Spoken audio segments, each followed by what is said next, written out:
Bonjour, une rapide présentation des pages 184 et 185 du livre qui nous parle donc du cercle trigonométrique que vous connaissez déjà, donc de rayon 1 orienté dans le sens direct, c'est-à-dire 150 d'une montre.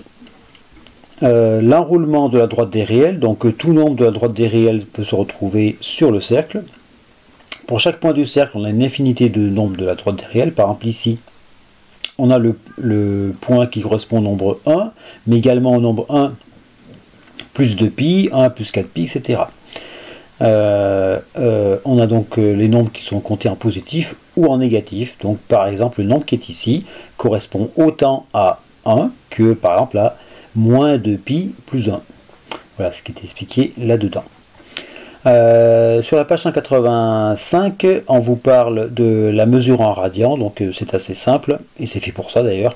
La mesure de l'angle en radians est égale à la mesure de l'arc de cercle. Donc si là il y a 1, et bien là il y a 1. Si là il y a 0,375, et bien là il y aura 0,375 radians.